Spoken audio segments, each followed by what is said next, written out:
Usa ka barangay sa Davao City ang nagmugna og kaugalingon nga 911 center. Dugang detalye sa live report ni Kent Abrigana. Kent?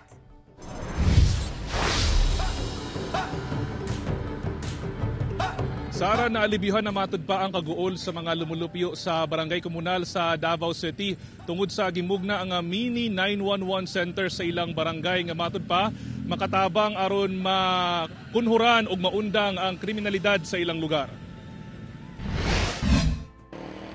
Isip tubag sa panawagan ni Davao City Mayor Baste Duterte ngadto sa mga barangay sa Davao City nga ma-promote ang seguridad ug kalinaw sa dakbayan. Nagmugna og kaugalingon nga mini 911 center ang barangay komunal sa Davao City. Nagbuhat dayon ta og initiative together sa ato ang council o sa amo ang kapitan na si Ma'am Joy. Nag-purchase dayon mi og CCTV cameras para dali ra mi maka-response sa whatever emergencies that may occur diri sa ato barangay.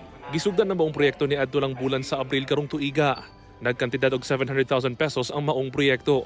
Ana sa 40 ka kameras ang ipakatag sa mga strategic location sa tibok barangay komunal.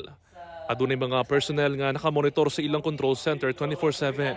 Pananglitan og dunay mamonitor nga mga insidente. Dayon kini nga report gamit ang ilang tulo ka digital radio communication. High resolution cameras like parehas mo ang mga 360 nga camera, PTZ camera, 2K resolution na siya sir. So moto maklaro na to ang mga small details. Gani, dakong tabang matud pa kini, ilabi na sa pagsuta sa mga aksidente sa kalsada.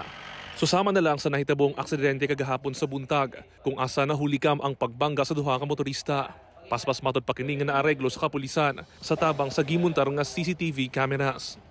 Gani ubang residente, gikalipay ang gimuntar nga cameras. Safer na kayo kung madaghan pa ang samot na ni kung kadaghan pa ang kamera by kalye. Basin anytime na ay mukalitrag sulod inana po. Pero karon pwede na siya biyaan po. May na siya na kamera jud tanang kalye. Kahit wala aksidente. Bakit ano to kung unsay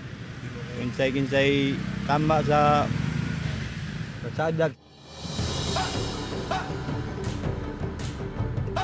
Sara, sumala sa barangay kini ang ilang pamaagi aron mas daghan pa na mga investor ang maingganyo nga magtukod og negosyo sa ilahang lugar. Gawasab kini sa makatabang sa peace and order sa ilang lugar. Sara. Okay, daghang salamat, Kent Abrigana.